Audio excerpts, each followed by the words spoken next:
I mean, I didn't even think I could do it, and then I just went out there and I did it. And it shows that you don't have to be the strongest, the tallest, the most fit. You just have to try. Welcome to the Woman Angler and Adventurer podcast, inspiring real women with a passion for fishing and the outdoors to go get their adventure on. Now, here's your fearless host, Angie Scott. Hey, welcome to this week's episode of the Woman Angler and Adventurer podcast. Doing something a little different this week, which is always fun. So, with all the conferences getting canceled this year, various organizations are having to find different ways to do things. One of the organizations I'm a member of is the Tennessee Outdoor Writers Association. And every year at their conference, they have an Excellence in Crafts Award ceremony. Last year, the Woman Angler and Adventurer podcast won first place in the radio/podcast category for the episode Two Flag Girls Road Trip featuring Jen Ripple from Dun Magazine and Heather Hodson from United Women on the Fly. We also took home third place that same year, so that was really cool. Well, an email just went out on Saturday announcing the winners for this year's awards since we weren't able to have the in-person conference. And I'm happy to say the Woman Angler and Adventurer took home yet another award.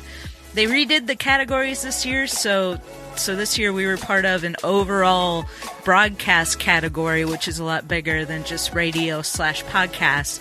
And we won second place for the episode that I did with Angelica Marciano from Wicked Tuna. What was crazy is that a year ago Saturday when this announcement came out, I was actually on their fishing vessel, the Falcon, in Massachusetts with Angelica that day. So we shot a couple videos while I was out there that day, and I'll share them in the show notes for this episode in case you didn't see them.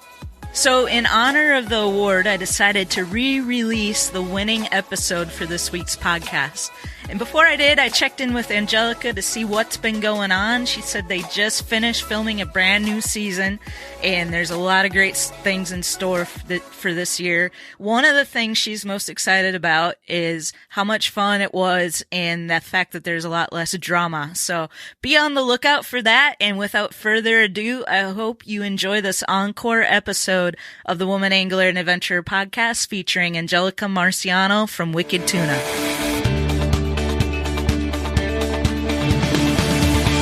Angelica, welcome to the Woman Angler and Adventurer podcast. It's an honor to have you on the show. So for listeners out there who may not be familiar with National Geographic Channel's hit series Wicked Tuna, would you mind giving listeners just a quick rundown on what that show's all about? Yeah, of course. So Wicked Tuna is a TV show on National Geographic. It's the 8th season of Wicked Tuna that we're about to enter, and it is about a bunch of boats. We're fishing for bluefin tuna off of Gloucester, Massachusetts, and it's just stories about our lives going to fish for tuna.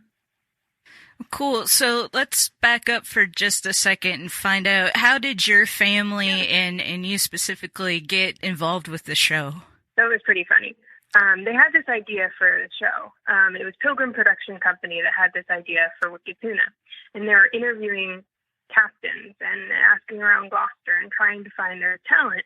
And everyone kept dropping my dad's name. They're like, have you talked to Dave Marciano? He'd be a great character. My dad has always been very prominent in the fishing community. He's been out there speaking up for fishermen in local government sessions. So he's always a pretty good name. So people kept saying you should talk to Dave Marciano, and lo and behold, they talked to Dave Marciano, and here we are 8 years later, which is pretty insane. So how I got on the show, I was actually, my company, I used to work for an airline.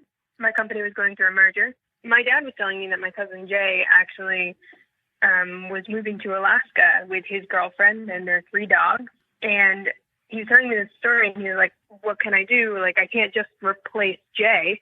For those of you who don't know, my dad fishes on the Hard Merchandise, now the Falcon, and he fishes with my brother, Joseph, and my cousin, Jay. And he was telling me about how he was like, well, I can't just replace Jay. I can't just get anyone. And I'm like, well, my company is going through a merger. I might as well try my hand at it.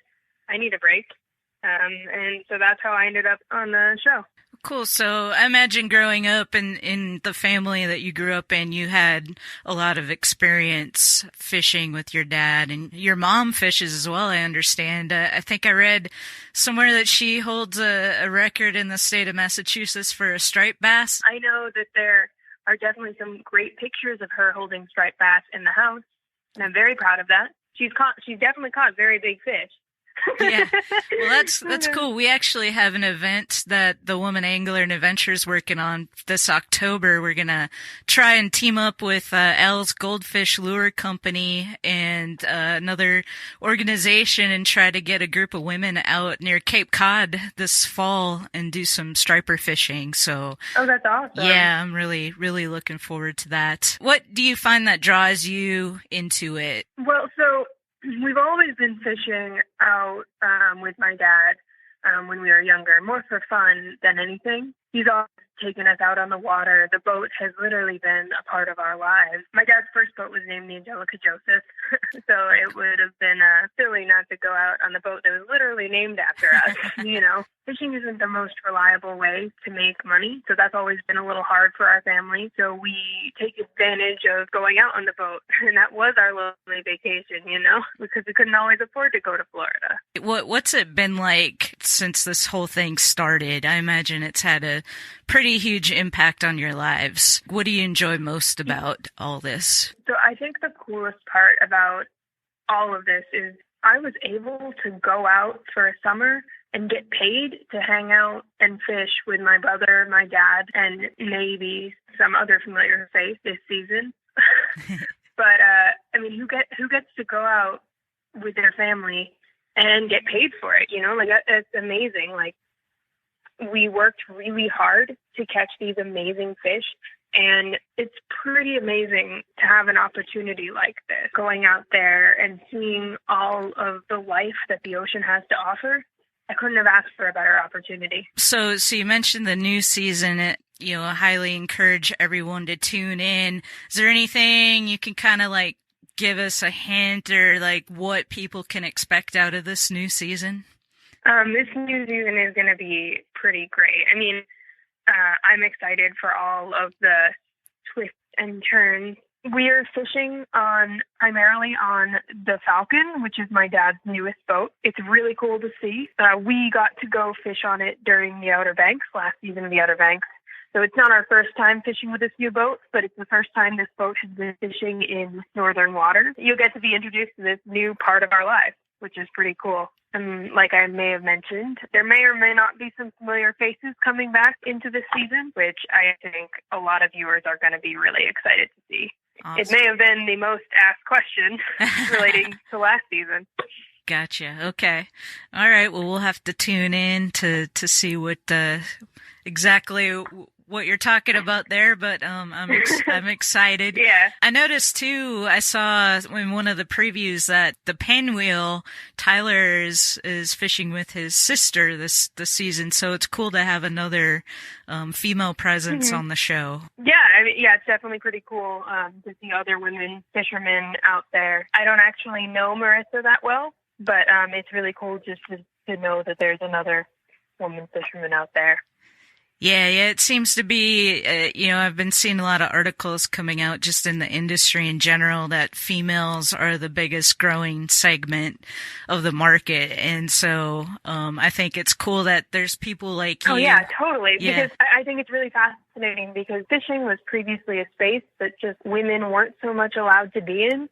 And there's a lot of growth about women just being able to do what they love no matter what it is. So I'm really excited to see women who love fishing finally going for it and trying something new and loving it, you know? Yeah, I agree. And I think, while we still have a long ways to go, of course, but, from what I understand, as far as the numbers go, like more women are buying fishing licenses and things like that, but we're not quite to the point where we're really retaining them. So they may buy a license and then not renew it the following year. So I think there's still a lot of work to be done as far as getting, education out there for women that, obviously there's a lot of men guides and instructors out there right now that you can learn from, but some women are kind of intimidated by that. And so I think more female leadership and teachers and things like that will really help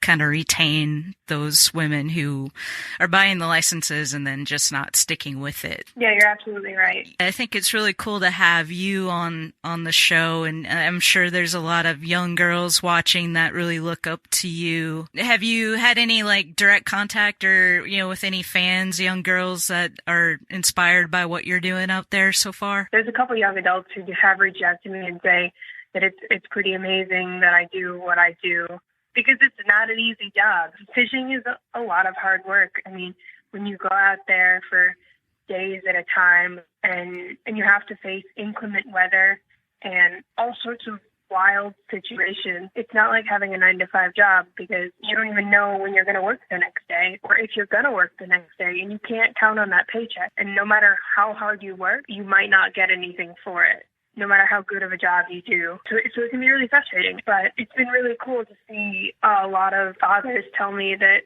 their wives are actually paying more attention now. They didn't think that a woman could go out there fishing, same as the men portrayed. It's really cool to see that they didn't think anyone could do it. I mean, I didn't even think I could do it. And then I just went out there and I did it. And it shows that you don't have to be the strongest, the tallest, the most fit. You just have to try. And that's pretty cool to see, and people have responded to that. Yeah, that's awesome.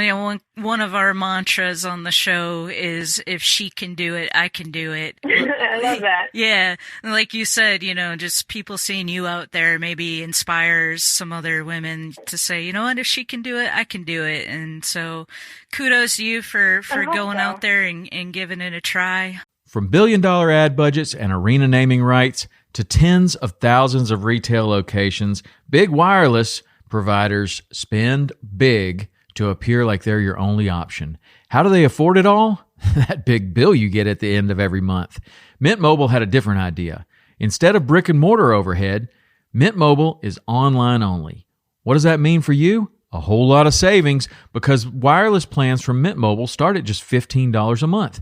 That's unlimited talk, text, and data for just $15 a month. You'll save enough that you can get a brand new rod and reel for the upcoming season.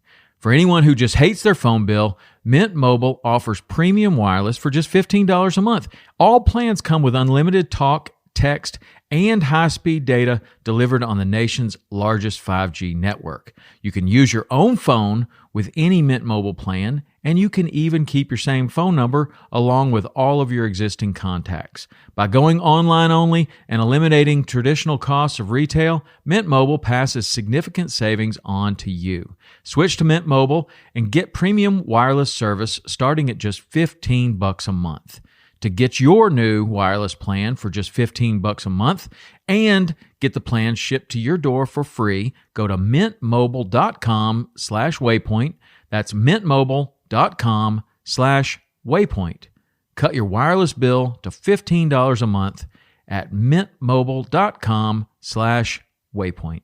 I watch this show and I see all the struggles and the times where, fishing is really hard, or you hook up with one and it's like hours. Like how do you stay motivated, I guess, when the going is tough like that? It's hard sometimes to stay focused and keep your head up and stay motivated it's hard when you spend 8 hours fighting a fish only to lose it on the 9th hour, and you feel like you've wasted all this opportunity and time. But you have to realize that with the bad comes good, and if you don't keep trying, then absolutely nothing will happen. And sometimes there are days that you just don't catch a fish, but you're still out there and you're still learning from the experience. And if nothing else, that's really what you have to focus on, that you've been learning and you're out there together with your family and you have to make the most of it.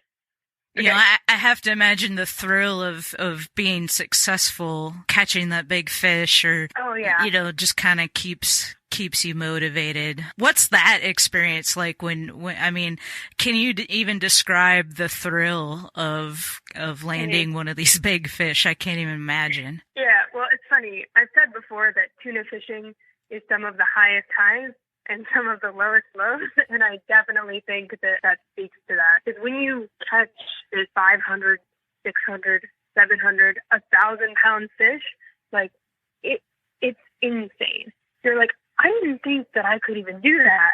And then you have this beautiful fish on deck, and all circumstances have just aligned perfectly. It's a pretty amazing feeling. When you catch that 1,000-pound fish, it's almost like when you make eye contact with that really cute person at the coffee shop, and your heart skips a little beat, and then they come over and they say hi. That's kind of like that feeling. That's awesome. I don't think I've ever heard fishing described quite that way before, but it makes sense. Yeah, it's a similar moment. So we have a Woman Angler and Adventurer Facebook group, and I'd mentioned that we were going to be having this conversation. So a few of the people in the group had a couple comments or questions they wanted me to ask. So if you don't mind, I'm gonna, totally. One person, Brenda, who is actually somebody we've had on the show before. She's a pretty awesome outdoors woman and angler. She said, on the show, it seems like every mark they see on the graph comes up and hits. Is that what really happens, or do they mark a lot of fish that don't come up?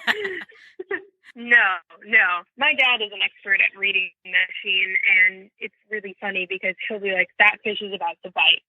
And you can tell. And based on all of the experience that my dad has, yeah, he can absolutely tell when the fish is actually going to bite based on how it's moving on the graph. But there are a lot of marks that you see that nothing happens with. We just don't want to show that because that's not exciting. That's just frustrating for us. Frustrating for everyone, you know? Right. I kind of figured that was the case. It would be too good to be true if every mark that came up, ended up hooking up. The best thing about seeing a mark is that you know the fish are out there. So that, if nothing else, is reassuring. Yeah, definitely. She also wanted to know, when you guys take the fish to the tuna grader, do you ever try to negotiate a higher price per pound, or is it just pretty much what they say goes? It's pretty much what they say goes, because you have a relationship with this buyer, and they are going to do their best to help you. If you don't like their price, you can go to another buyer, but we like our buyer. We like Scotty. He definitely treated us really well in the past, and we know that he'll give us a good price for our fish. Gotcha. Yeah, that makes sense. And then Rachel asked, she said, I love the show. Can't wait for the new season to start.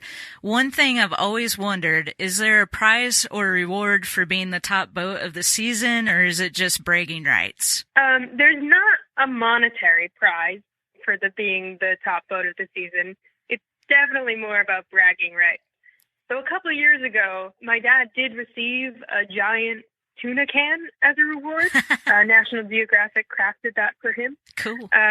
So sometimes they do little things, but it's mostly bragging rights. But it would be cool to see an award with my name on it. Yeah, that would be awesome.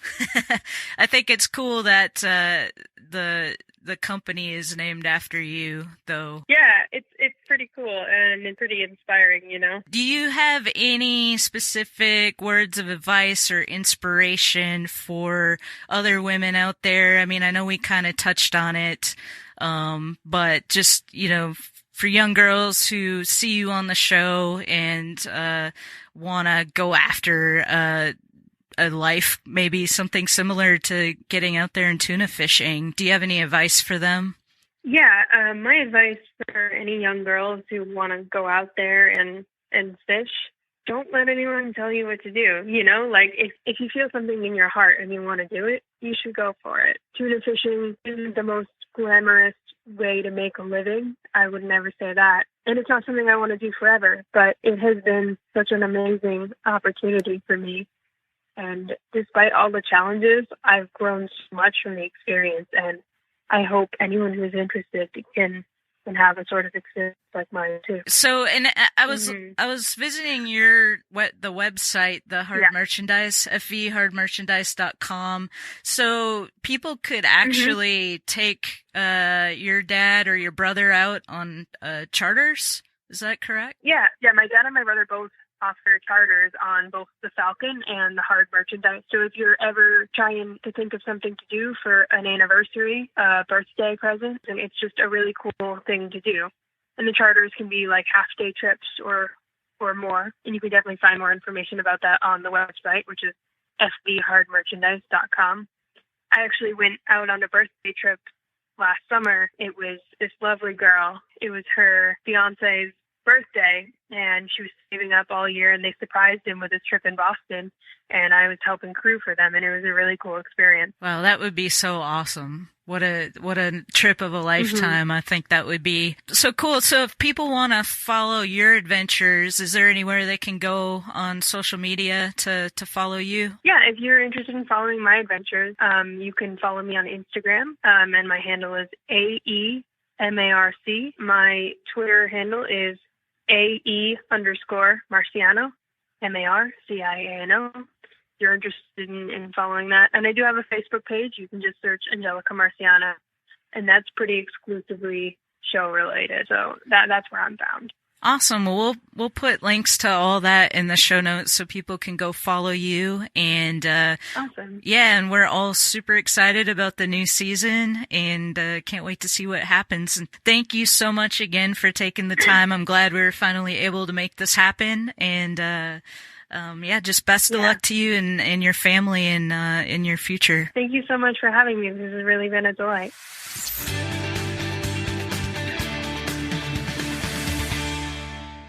All right, thanks for tuning in to this week's episode. I hope you enjoyed. Remember to tune in to Wicked Tuna Sunday nights on the National Geographic Channel so you can root for Angelica and her family on the Falcon. Stay tuned next week. We have yet another super exciting episode